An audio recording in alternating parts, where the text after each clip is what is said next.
Thanks for tuning in to the C-Suite Cyber Podcast, brought to you by Watchdog Cyber. Join us as we explore the critical intersection of business and cybersecurity, helping you protect your company, your customers, and your reputation. Whether you're a CEO, a CFO, or hold any other executive role in your company, the C-Suite Cyber Podcast is your go-to resource for staying ahead in today's digital age. Hello, everybody. It's Dan and Aaron with Watchdog Cyber, and we are on part 2 of our C-Suite Cyber Podcast for Cyber Myths Exposed. And so we're looking forward to finishing up this, going through the last 6, and kind of debunking these myths. And hopefully this information and insight we share with you helps you understand a little bit more about cybersecurity. So, Aaron, you want to kick it off? Yeah. All right. So, number 7, picking up from number 6 of last time around. Number 7 is we don't need outside help for our cybersecurity. So, that's interesting because number 6 kind of tied into, talking a lot about the responsibilities of the IT person. I think cybersecurity is it's a different career path for somebody, and the tools that are needed, the understanding of cybersecurity, staying ahead of cyber criminals, being part of a community of cybersecurity professionals, that is something that would be very, very expensive to bring in-house. Right. I think in our presentation, we show the Robert Half salaries for 2024 for a CISO, for a CISO or a CSO, like you're $180,000 to $250,000, right? If you're looking at somebody that's going to be a more of a higher end IT person, you're talking $100,000, and they may not have the cybersecurity expertise you were looking for. So one paying for it is going to be very expensive, but finding somebody to bring somebody in, right? Finding somebody that wants to come in and do that is going to be very expensive.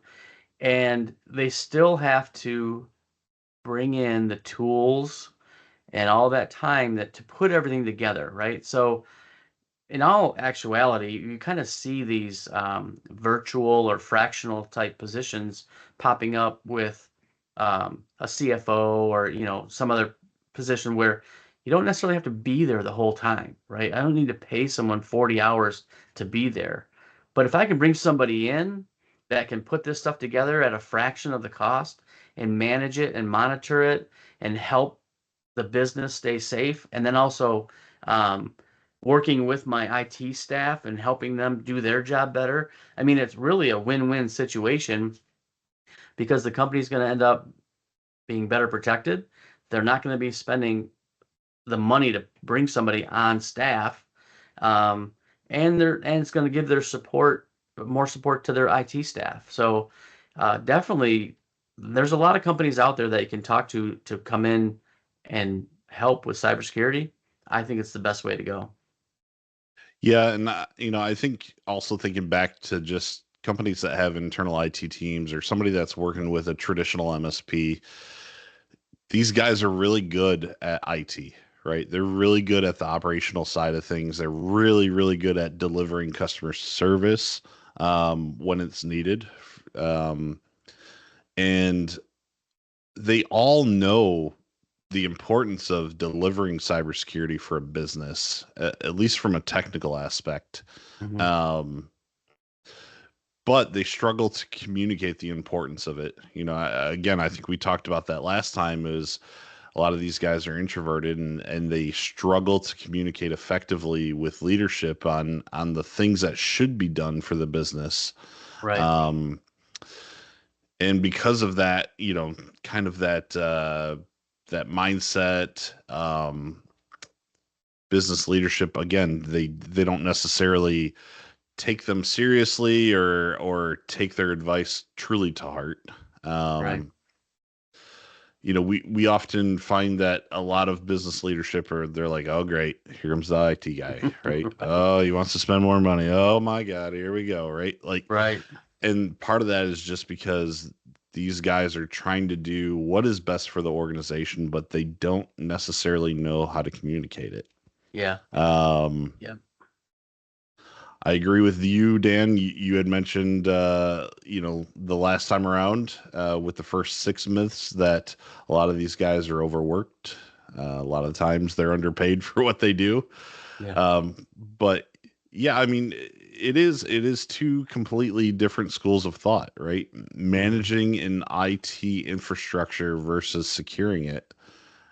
Yes, there's overlap, but it's two different schools of thoughts. Right.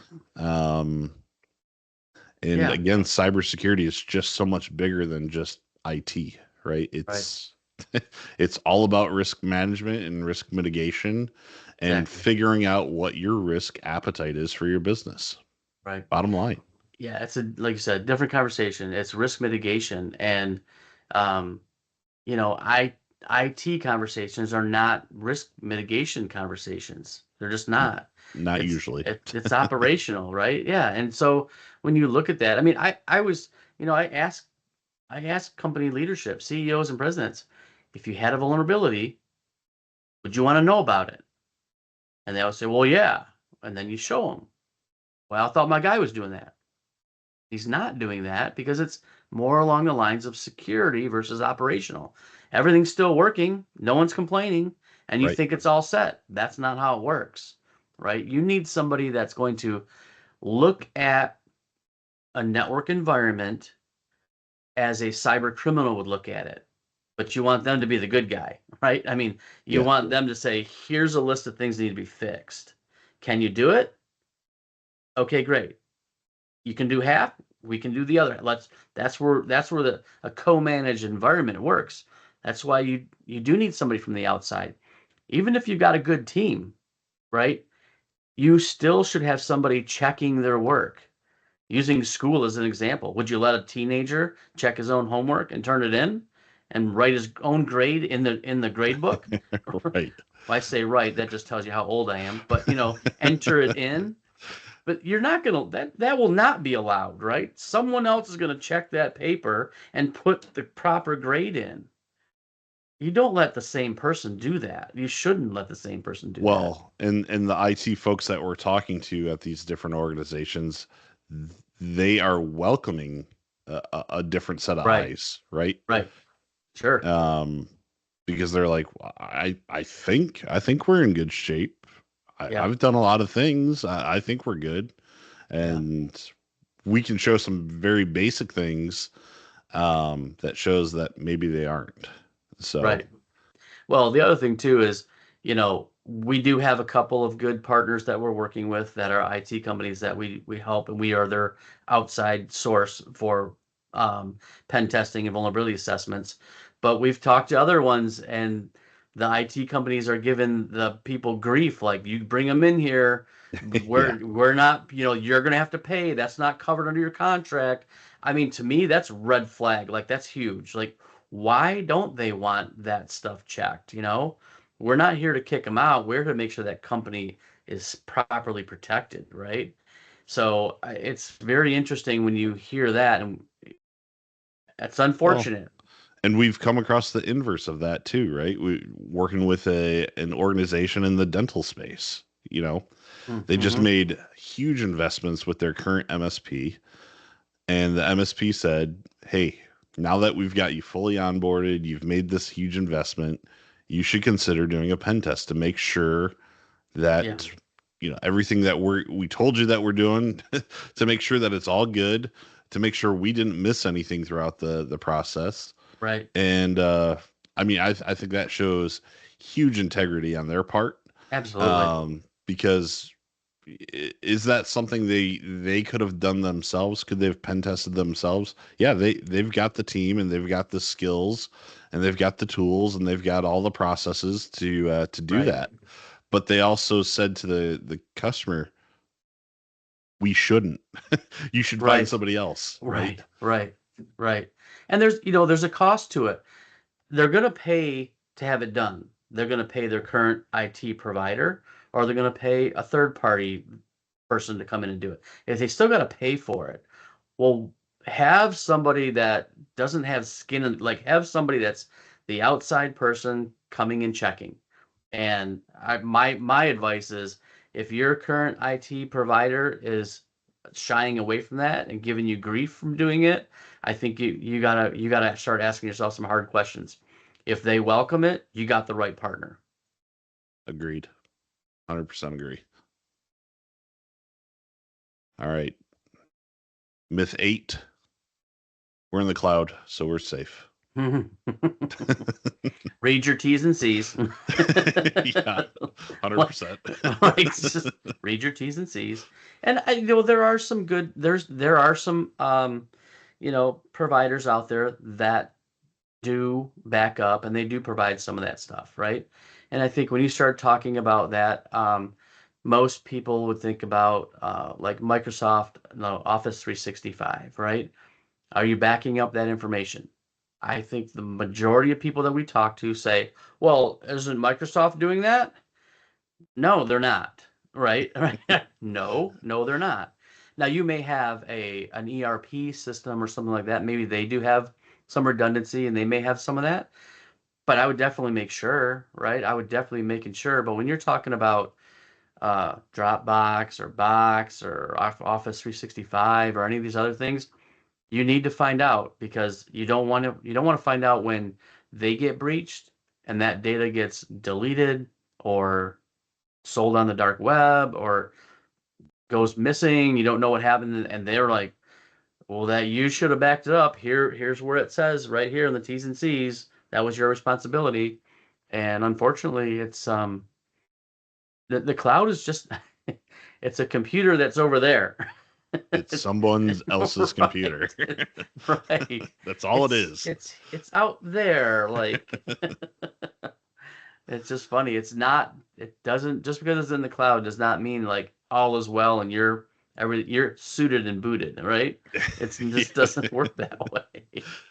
Yeah, I think, one of the biggest things about cloud infrastructure is many of the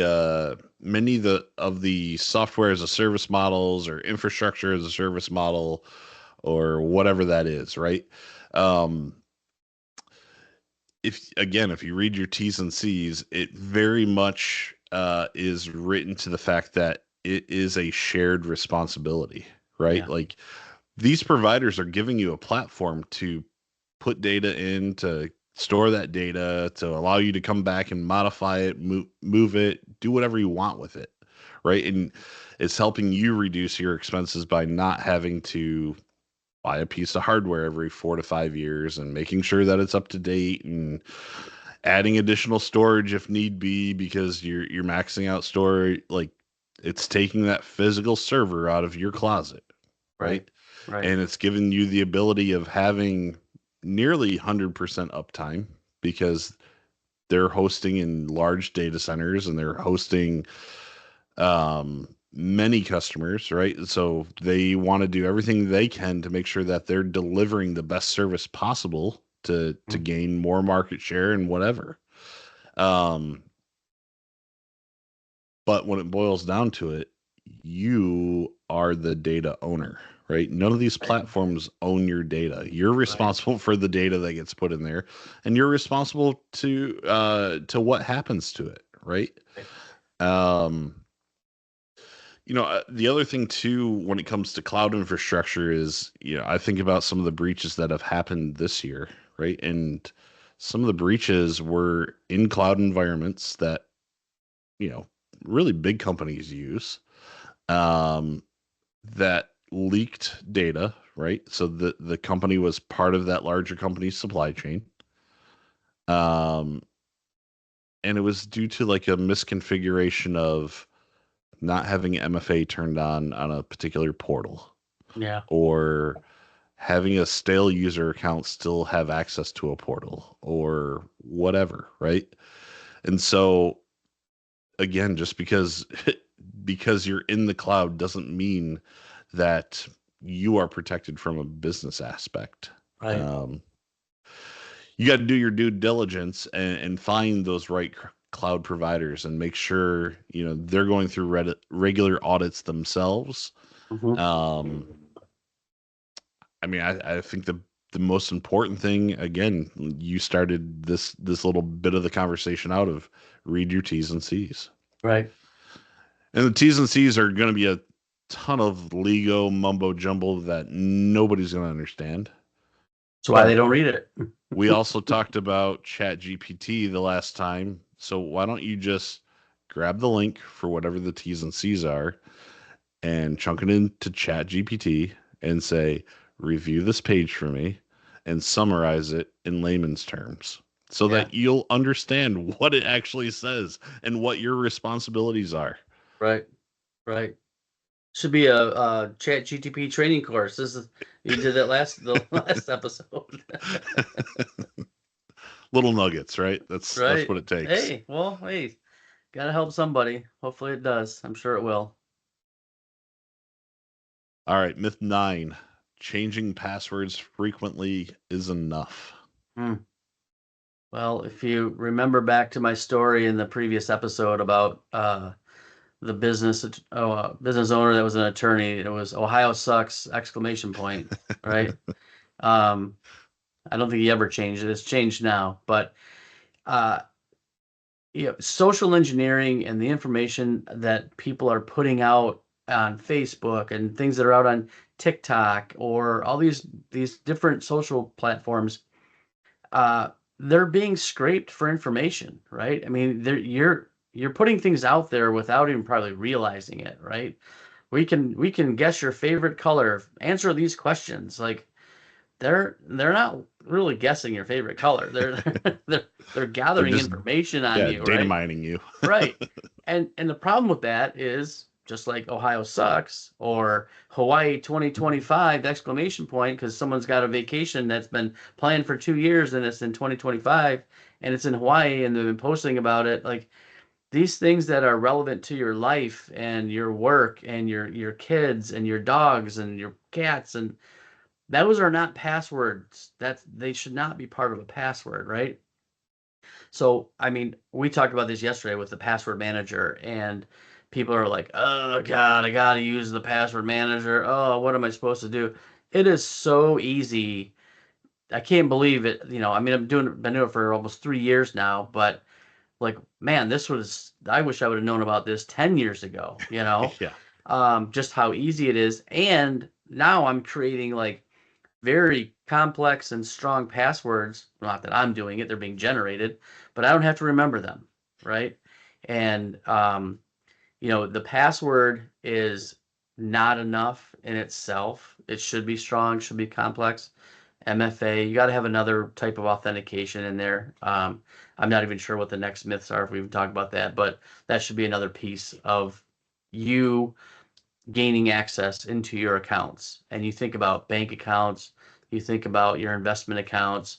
I mean, if you've got these weak passwords that are related to everyday things in your life that people know about you, that's got to change very quickly, like right now. Yeah. Yeah, even NIST now, NIST and Microsoft, and I think it was made official a couple days ago with NIST. The recommendation is to not even change passwords anymore. Hmm. Um, the recommendation is that you follow best practices when creating a password, and that should be something that is 13 characters or more in length with complexity, right? So capital letters, lowercase letters, numbers, symbols. All right. Um, you brought up password managers. I don't know. I don't know how we all survived without them, honestly. Right. Like Right. it's the one of the best inventions ever, I think. Yeah. Um, the beauty of it is you only have to create one complex password to decrypt your vault, right, to give you Mhm. access to all the passwords that it has saved in it. Right. And if you're anything like Dan and I, you just let the password manager do the work for you, right? I've Super got easy. over 400 passwords in my vault at this point. Every one of them are 30 plus characters, completely randomized. I couldn't tell you, I couldn't even tell you what one of them, I couldn't tell you a quarter of one of them, right? Right. Like, Right. I and can't. I don't Yeah. need to. I don't need to know it. Right. Um, but as you also said, Dan, like passwords are just that's just one piece of the puzzle, right? Yeah. If multi-factor authentication is available, turn it on anywhere and everywhere Yep. because even the most secure passwords can still be leaked because of poor practices from from a web vendor that you're using. And I guess what I mean by that is like, we think about um, the Ticketmaster breach earlier this year, right? That leaked Yeah. customer credentials, right? And so if you're using those credentials for Ticketmaster, where else are you using those same credentials? Hmm. And that's where password stuffing comes in. That's where brute force comes in. They're going to all these different sites now that they have a set of credentials for you and testing. Does it work for Facebook? Does it work for Bank of America? Does it work for Hmm. Chase? Where does this combination work? Right. Um, so again, passwords just aren't enough. Um, other things of doing multi-factor authentication, if you can do it where you're using an application to produce the code, that's better than a text. But if text is the only option, do it. Right. Just do it. Yeah. Because if the password becomes available and they're able to get past that first thing, but if you have multi-factor authentication in place and you get a text message or you get a notification on an app and you say, well, that wasn't me, that Right. tells you the Right. password's been compromised. Right. Right. And that tells you that if they've got it now, they're going to do everything they can to figure out how can I bypass MFA, right? Hmm. Which MFA is not a perfect technology Yeah. either. Um, which is why you got to keep yourself up to date on everything that's happening, right? All the different things, bringing awareness to yourself, keeping yourself educated. Um, that's probably the most important piece in keeping yourself protected. You got to Right. keep yourself educated on what to protect yourself against, and that's Yeah. changing by the minute. Right. And the other thing too, we're talking about passwords. Like there should be, if you have a business, right, you should be, there should be a password policy in place, right? People should know that, you say that that shouldn't doesn't have to change, but there should be some sort of length, complexity, something along the lines that has to be put in place. The other part is, what about if you have employees that are using uh, work emails for personal use and creating accounts out there on the web, right? And that same password that they're using at work, they're using for a personal account. I mean, it just there's so many scenarios, and you have to fight against that because that expands your landscape, right? And you keep letting this stuff get out there and get out there and get out there. Someone's gonna find it and something's gonna happen.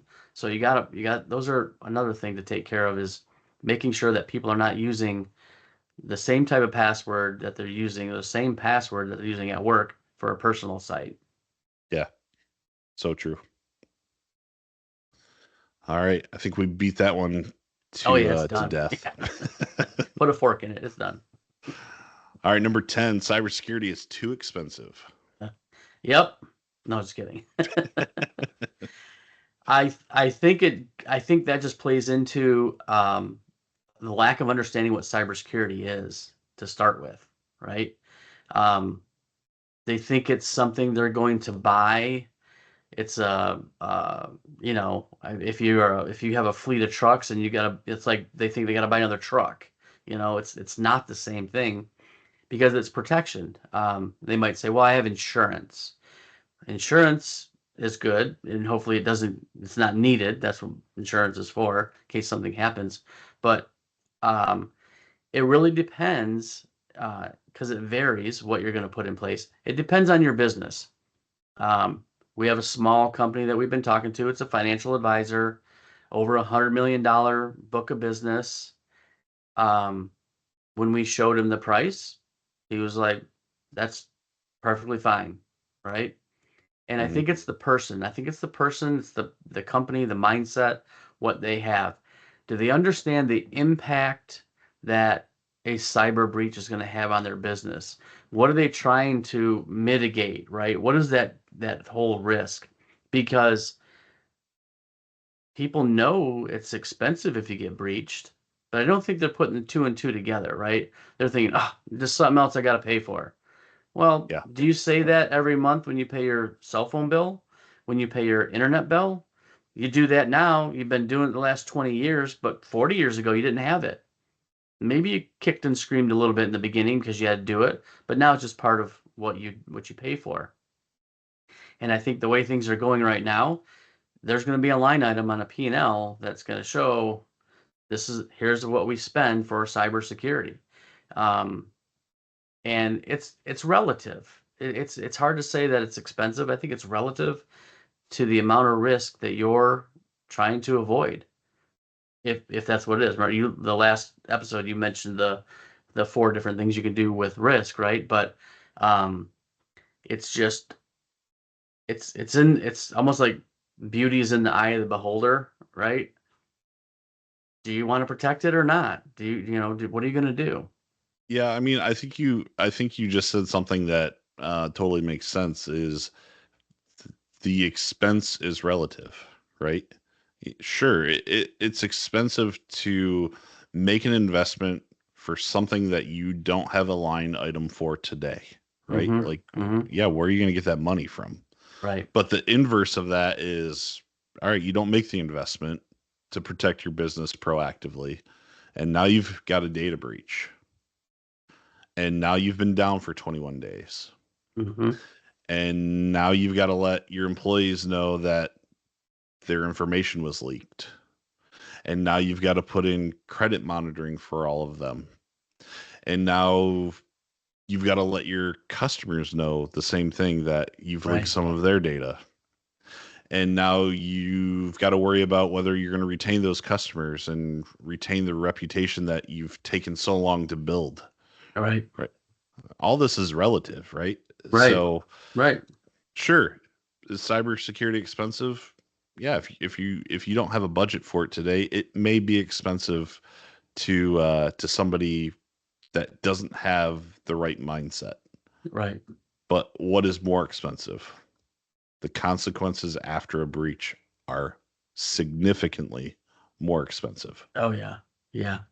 Yeah, it's crazy to once you start to go through that, right? When we do a tabletop exercise and you're starting to talk to people and when you start throwing these scenarios out and they're like, uh, whoa, wait a minute. Like, yeah, all your machines in the back are not going to work for the next 21 days. So you're not making parts, you're not making anything. We've got to deal with this, right? And then the insurance companies are going to come in and do forensics, right? You got class action lawsuits, all this stuff starts coming at you, and I don't think companies that think, oh, we don't really need to do that, don't understand. They've never thought through what happens if we get breached. Do you know what I mean? Yeah. And I think that's part of the education piece. Like you gotta start this journey. And saying that it's expensive, our the way we help companies is looking at the cyber liability insurance policy. Look at those items on there that you've said yes to. Do you really have them? Is it correct? Will your policy pay out when there's a breach? At least start with some of the simpler things to um, going back to what you said in the last episode, right? Have some things in place so that cyber criminal passes your business and goes to the next one, right? Not that you want them to get hit, but hey, I don't want you to hit mine. I got some Yeah. things in place. It's harder. You go find someone that doesn't have anything else, right? So you got to start this journey somewhere. Don't write the big check after it's done because you know what's going to happen after they go through all that. Guess what they still have to do? They still got to implement all Still the got to put stuff tools, in all the place. process. Right. You still They got got to to do do it. everything. Yeah. I Right. mean, But now you've paid 20 times the amount Right. And then you still have to do that. So understand it's just a matter of time, right? So Right. pick your poison. You pay now or you pay 20x later. What do you Right. want to do? Right. I think that one of the most important things about what you just said is you just got to get started. You got to start somewhere. We're not Mm-hmm. saying, eat the whole apple in one bite. This Right. is absolutely cybersecurity is a journey. It's not a destination. It's always going to be Yeah. something that is going to be on the move. It's not Something going that's always, away. it's Right. not, it's not going away. It hasn't slowed down. It's not going to slow down. There's too much money in it. Right. Right. Yep. So, yeah, just get started. Start with some of the basics, right? Make sure you have a cyber insurance policy. Make sure you are implementing multi-factor authentication. Make sure you're doing patch management. Make sure you've got, perimeter protection. Yep. Make sure Security you're doing awareness security training. awareness training, Yep. right? Yep. Like if you can do some of the basic stuff, you'd be surprised at how your risk profile changes. Yeah. It'll help your insurance policy too, For right? I sure. mean, the insurance companies don't want to pay. They've been paying through the nose the last few years. Now they're trying to recoup some of their costs. So they're pushing those requirements down on businesses. Like they're saying, "Hey, look, we'll insure you, but you have to have some things in place to help mitigate this risk for everybody here," right? So, Yeah. All right. Next myth. Cybersecurity is a one-time investment. Well, well, we just I answered think we just kind of that. went through that, didn't we? Yeah, it's not it's changing too fast. Like you said, there's too much money in it um, for the bad guys. There's way too much money in it for them to stop doing it, for them to stop creating. And I think part of it, I don't know if this will pertain to this myth, but the cyber criminals, there are large organizations, right? We know this. These are businesses. They've got accounts payable departments, accounts receivable department. They have HR. They've got a front desk, right? Answering the phone. Oh, what's your code? Let me get you to your rep. Like it's not just one or two people sitting in a basement, in hoodies and Monster energy drinks, trying Right. to like hack in these elaborate software. That's why we talk about passwords and all that, cracking those and brute forcing. They're plugging that information in, and it's running through and testing and changing, and it's faster than you don't even realize how fast it's going. And I think that's where people get lost a little bit. They think, well, what do you mean? Well, why? Well, you don't know what this is like. And again, it's more just education, getting people up to speed. So one-time investment, we have to stay at least even with these people or not far behind because they are changing things daily and it's just tough to keep up. Yeah, I mean it's organized crime at its finest, right? Right, These right. guys, like you said, they're running full businesses here, right? I mean, there was an article I read probably about a year ago. Um, there's a dark web job board, right? They were hiring for a front end developer for whatever piece of malware that they were writing, right? That salary for that position was $100,000 a month. Wow. Wow. 100,000 a month is what they're paying one person to just Wow. write code. Um, yeah, I mean the game is constantly changing. The Yeah. tactics are always changing. AI is going to fuel it, right? Right. As much as AI can be used for good, the threat actors are Yeah. absolutely using it for bad. Right. And I had this conversation with a group of people the other night, and at some point you say, because the one of the ladies came up to me, she said, "Well, I know that my social security number got put out, is out on the dark web." And I just said, "Well, what you're going to have to do is you've got to change passwords that you have anything related, freeze your credit scores, right? So even though your information is out there, you've got to protect yourself." And I think that's where, people have to start learning more about some of these things that they can put in place to protect themselves and the business, right? Businesses are in the same boat. Yeah, I mean, oftentimes if your business is compromised, you and your employees are compromised, Yeah. right?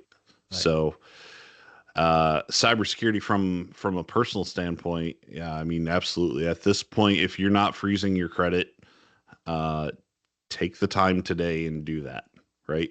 Go to Yep. the three credit bureaus. That's TransUnion, Equifax, and Experian. You create free accounts at each of them, and go through the process and get your credit frozen. You can take it one step further and just completely lock it. There are fees behind that, but at least freezing it is a good Mm-hmm. free first step. Yep. Yep. For sure. All right. Our last myth: compliance equals security. Yeah, well, it's not. Um, you know, there's quite a few federal regulatory bodies out there that are looking to put things down. They're trying to make people safe, right? And companies safe. I mean, that's the whole part of this. Um, Insurance companies are putting their requirements in, so you got to comply with that. There's a lot of different compliances with different industries, schools, manufacturing, healthcare.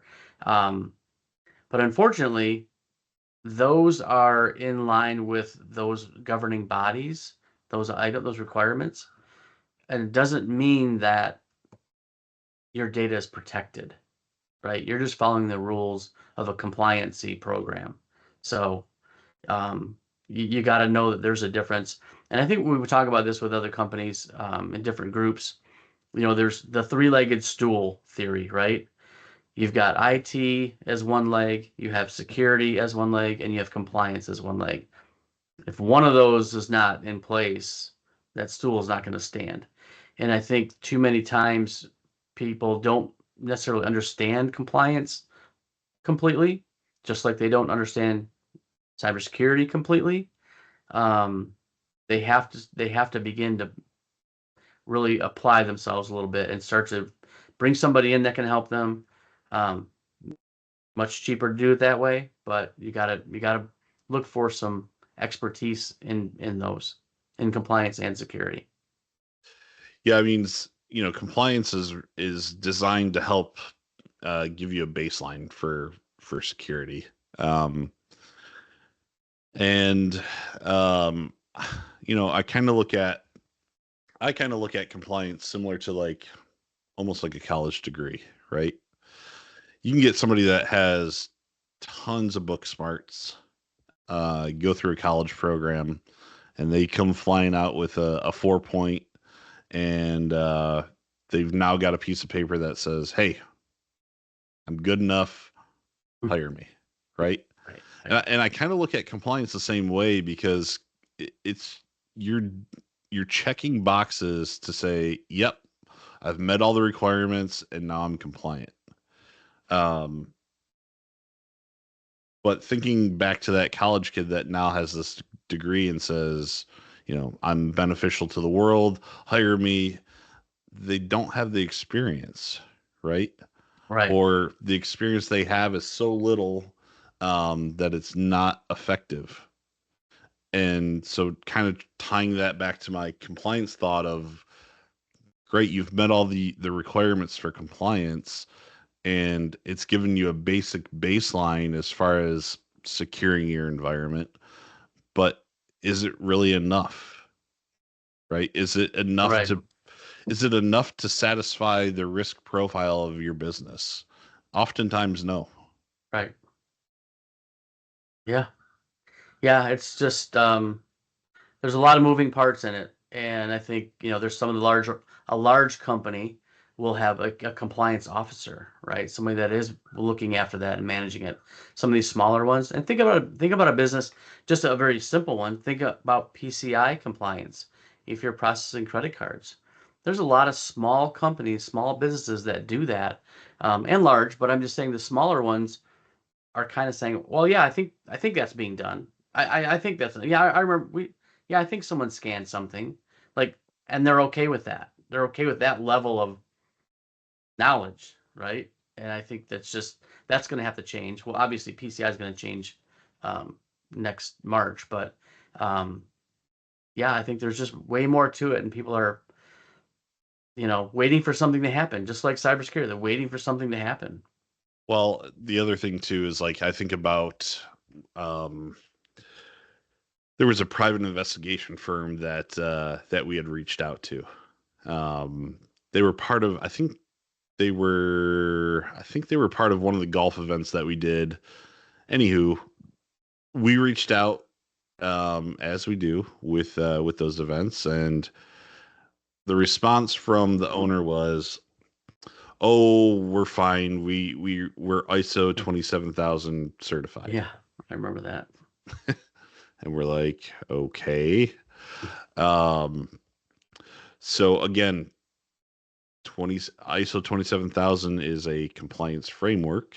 It doesn't mean that your business is secure, and I can show you today where Right, where they have vulnerabilities that yeah, great, you're compliant, but I could still get into your business if I wanted to. I could still fish your employees using your domain if I wanted to, right? right. And do all those tactics that I said the last time around, Mm-hmm. um, and use Chat GPT or whatever AI flavor of the week to build a really sophisticated phishing email and see what Right, I can do, right? right, Um, yeah, compliance is not security. right. Yeah, Bottom I line. remember that conversation with her, and it was just, you're like, wow. And her line of work was really what threw me off, because you'd think she'd want to know. You know what I mean? I don't Yeah, know.